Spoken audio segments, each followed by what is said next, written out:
Là, il y a déjà les visites. C'est les caméras.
On aime bien Lyon.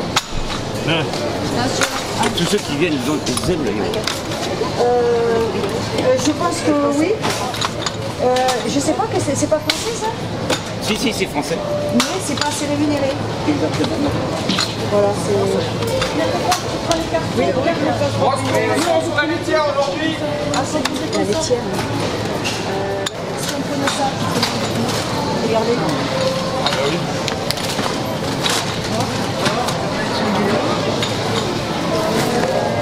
€1, 2 €. Ah, c'était une blague là pour vous.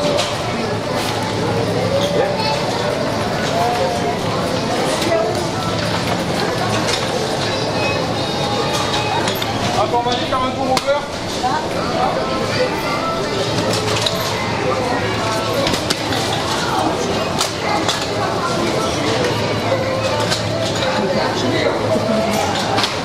On va faire une conférence de presse sur les marques.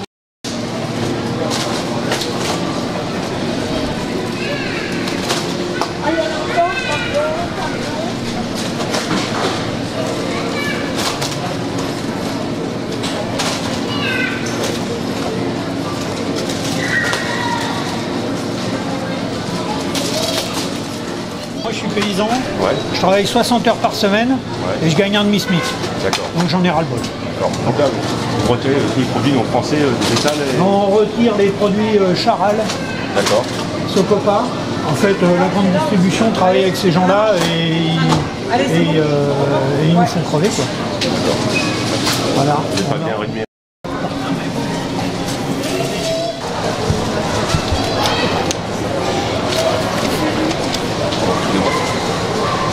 On peut interviewer quelqu'un ou pas? Oui. Voilà. Bonjour. Bonjour. Donc, il faut savoir qu'est-ce que vous faites dans les produits laitiers de chez Carrefour. Donc, dans les produits laitiers de chez Carrefour, on vient cibler les produits du groupe Lactalis, qui est un groupe agro-industriel qui saigne les paysans.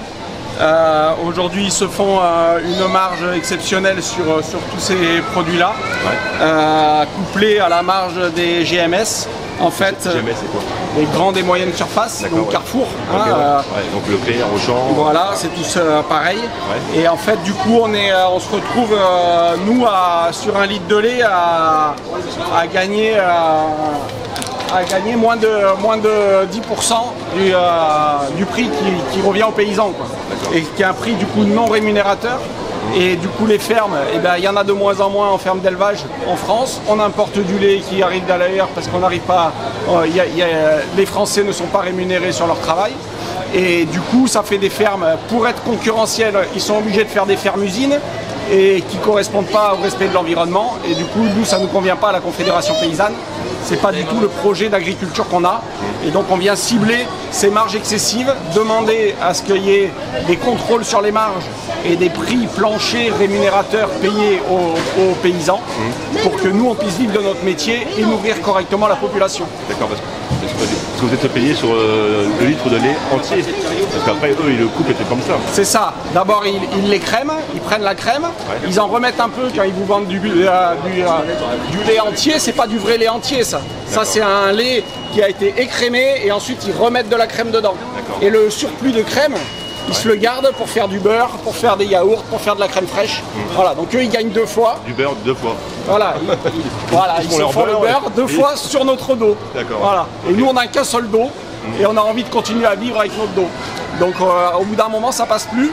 Et c'est pas les solutions, elles sont là, elles sont dans le contrôle des prix, le contrôle des marges, le contrôle de ces industriels. Aujourd'hui, il y a 4. Lactalis, c'est le plus grand groupe au monde de produits laitiers. Donc du coup, il a une mainmise sur les paysans qui est énorme. Nous, on est 400 000 paysans en France. On ne peut pas lutter contre un seul. Voilà. Donc même avec la loi Egalim, on n'arrivera pas à avoir des revenus conséquents. Donc il faut arriver à réguler ça et mettre des contraintes à ces grands groupes. Et pareil pour les grandes et moyennes surfaces. Elles sont 4 en France. Et du coup, en plus, elles font des centrales d'achat à l'étranger pour dévier les lois françaises. Donc nous, au final, on ressort rien du tout de tout ça, quoi. D'accord. Et par rapport à la loi Egalim, tu peux en parler un peu ou c'est trop long à expliquer ce que c'est? La loi Egalim, c'est un peu compliqué, mais sur certains produits qui sont sous contrat, on les appelle. Donc par exemple, les fruits et légumes n'en font pas partie. Sur ces produits-là, il y a la loi qui régule normalement le moyen de discussion entre les grandes surfaces, les industriels et les paysans. Mais c'est pas le prix rémunérateur plancher n'est pas garanti par la loi Egalim. C'est une discussion. D'accord, mais qu'en France? Que en France. D'accord. Voilà. Ce matin, je voyais sur Rousseau, Arnaud Rousseau, qui parlait de la Egalim par rapport à son groupe Avir, je crois. Avril. Voilà. Qui lui négocie dans les pays autres qu'en France. Voilà, Monsieur Rousseau, qui est un modèle du complexe agro-industriel, lui, il a tout intérêt à continuer à faire de l'export, parce qu'il en vit. Il vit essentiellement de son groupe Avril, qui détient l'entreprise Unigrain, qui détient des entreprises de transport aussi.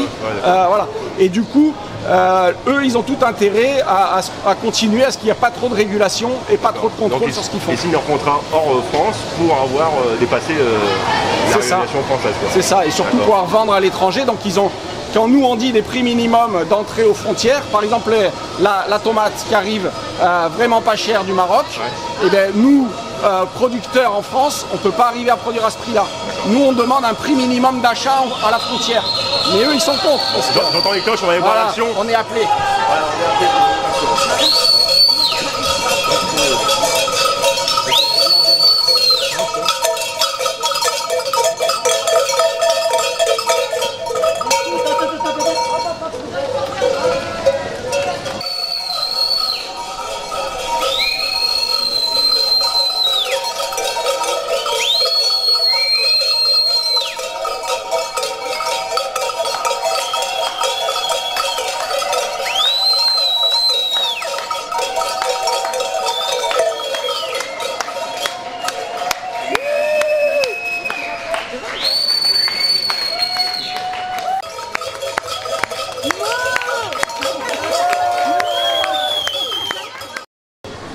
s'est mobilisé aujourd'hui dans une grande surface pour alerter le grand public de la situation dramatique du revenu des paysans. Les supermarchés et l'agro-industrie nous mettent à poil.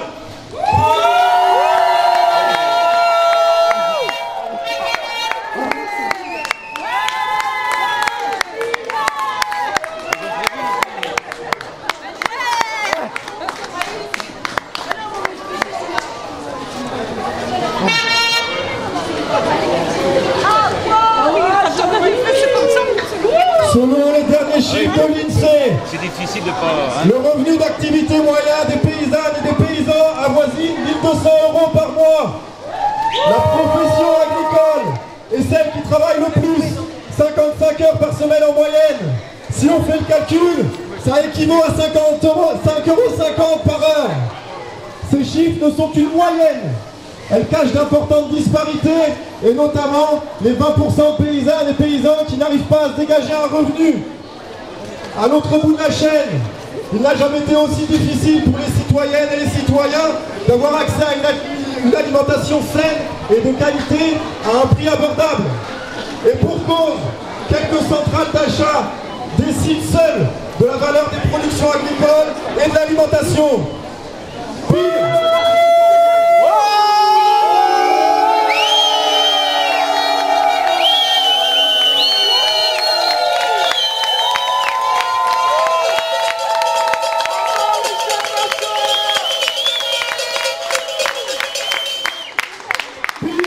la grande distribution n'hésite pas à engraisser ses propres marges dès lors qu'il s'agit de produits de qualité. Par exemple, elle pratique des marges qui sont 75% plus élevées sur les fruits et légumes bio que sur les légumes en non bio. Aidée par les accords de libre-échange, elle n'hésite pas à importer des produits à bas prix, par exemple de l'agneau et des kiwis de Nouvelle-Zélande, privant les paysans locaux de débouchés et de revenus. Tout ça pour leur seul bénéfice. Par exemple, comme ici pour Carrefour, qui entre 2021 et 2022 a augmenté ses bénéfices de 26%. Ils ont reçu...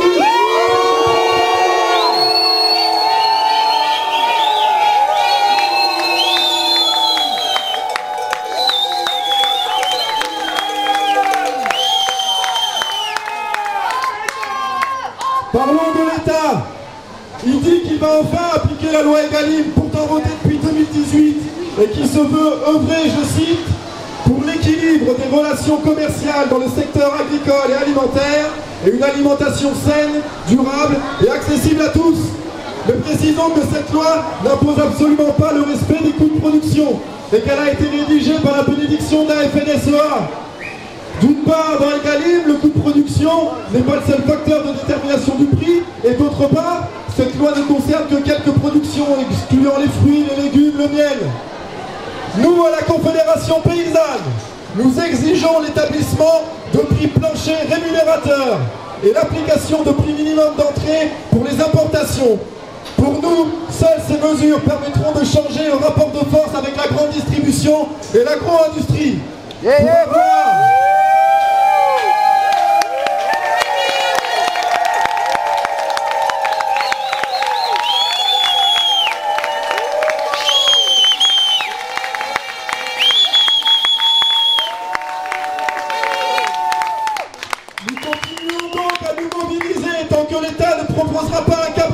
Pour accompagner la transformation nécessaire du monde agricole.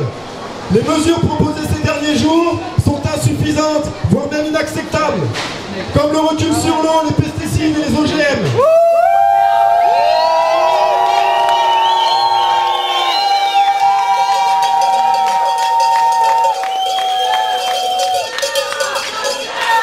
Elles ne permettront en rien d'améliorer le revenu paysan. Ne lâchons rien!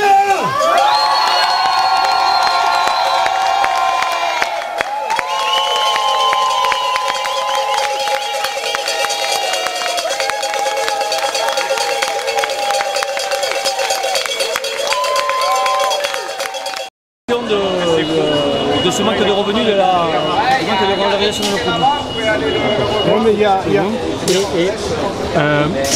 le gouvernement a annoncé des mesures. Pourquoi est-ce qu'elles ont été suffisantes pour vous? Qu'est-ce que vous attendez aujourd'hui du gouvernement? Non, ce sont des mesures, je ne sais même pas si on peut dire que ce sont des mesures à court terme. Ce sont des mesures, ce sont plutôt des mirages de mesures. Et un mirage, comme son nom l'indique, ça ne fait que passer, ça ne s'arrête pas. Donc nous ne voulons pas être mis en concurrence les uns par rapport aux autres. Mettre fin aux normes environnementales, c'est tirer la production par le bas. C'est ne pas reconnaître que la production française, elle est au-dessus du lot de par nos spécificités. Être mis en concurrence avec l'agriculture d'autres pays, nous ne voulons pas être mis en concurrence, nous voulons vivre donc de nos produits et de notre métier. D'accord, mais sur la question du revenu particulièrement, qu'est-ce que la Confédération paysanne attend aujourd'hui? du revenu des agriculteurs. Nous restons toujours mobilisés. La question du revenu, c'est que les revendications, ou plutôt ce qu'a dit M. Attal, ça va continuer à tirer vers le bas, donc les prix, la concurrence et donc forcément le revenu des paysans. Donc c'est un mirage. Dire que demain on aura moins de normes environnementales, eh bien, ça aura pour conséquence donc de baisser, de lisser par le bas donc, et de tirer par le bas le revenu des paysans.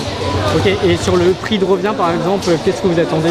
Ben après, effectivement, on peut rediscuter de beaucoup de choses sur le prix de revient, des grandes surfaces qui se font un dos gras sur le dos des paysans.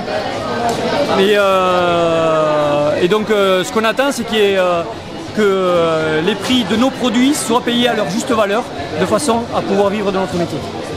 Il y en a deux qui passent, mais là,